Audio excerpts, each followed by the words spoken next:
Hello hi नमस्कार YouTube family, कशा आहात सर्वजण।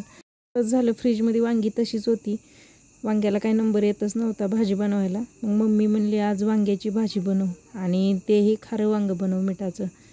तर चला मम्मीच्या पद्धतीची आपण आज रेसिपी बनवूया। तर चला रेसिपी बघूयात आपण। इथे मी वांगी घेतलेली आहेत 4, ती कट करून घेतलेली आहेत। त्यानंतर ती पाण्यामध्ये टाकलेली आहेत, नाहीतर ती काळी पडतात। भाजीसाठी वाटण बनवून घेऊया। इथे मी खोबरं घेतलेलं आहे, थोडासा जास्त लसूण घेतलेला आहे, कढीपत्ता घेतलेला आहे, कोथिंबीर घेतलेली आहे आणि मिक्सरमध्ये एकदम छान अशी पेस्ट बनवून घेतलेली आहे। आणि त्यानंतर कढईमध्ये मी तेल टाकलेलं आहे, तेल एकदम कडकडीत गरम करून घेतलं। त्यानंतर इथे मी जिरे टाकलेले फोडणीला, जिरे छान असे तडतडवून घेतले, तुम्ही बघू शकता। जिरे छान तडतडल्यानंतर इथे मी आपलं बनवलेलं वाटण टाकलं।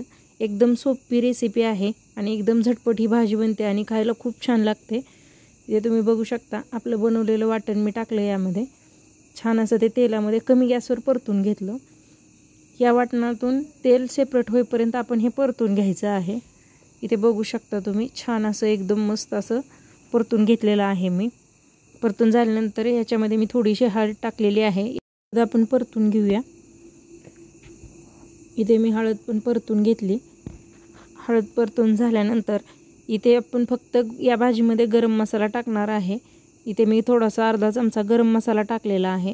हा गरम मसाला छान असा मिक्स करून घेतला, तुम्ही बघू शकता। तेलामध्ये परतून झाला मसाला आपला।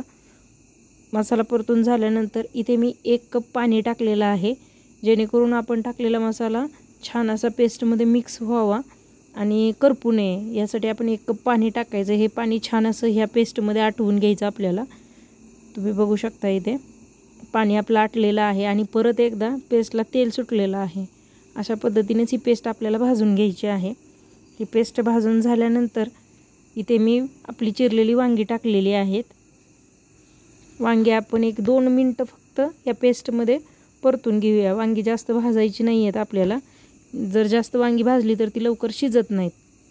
फक्त 1-2 मिनटं आपण ह्या पेस्टमध्ये परतून घ्यायची वांगी।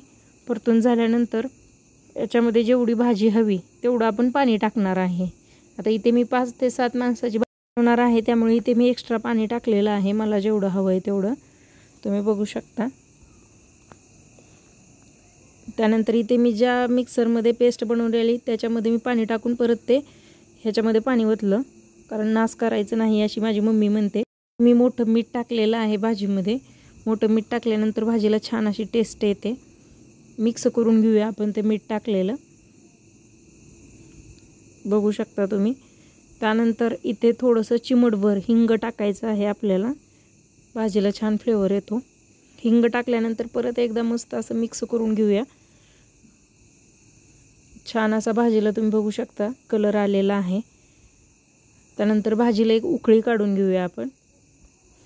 भाजीला उकळी आल्यानंतर इथे शेंगदाण्याचं कूट टाकायचं आहे। इथे मी शेंगदाण्याचं कूट टाकलेलं आहे। शेंगदाण्याचं कूट टाकून छान भाजी परत मिक्स करून घेऊया। तुम्ही बघू शकता भाजी मी मस्त अशी मिक्स करून घेतलेली आहे। भाजी मिक्स झाल्यानंतर एक झाकण ठेवून आपण 7 ते 10 मिनटं भाजी छान अशी कमी गॅसवर शिजवून घ्यायची आहे। आणि तुम्ही बघू शकता आपली भाजी शिजलेली आहे। छान असा वास येत आहे भाजीचा आणि आपली वांगी पण शिजलेली आहेत। तुम्ही पण रेसिपी ही नक्की बनवून बघा, ही भाजी टेस्टला खूप छान लागते। वरून थोडीशी मी फ्रेश कोथिंबीर टाकलेली आहे। रेसिपी आवडल्यास नक्की चॅनलला लाईक करा, शेअर करा, सबस्क्राईब करा जे नवीन असतील ते, आणि रेसिपी जास्तीत जास्त लोकांपर्यंत शेअर करा। थँक्यू।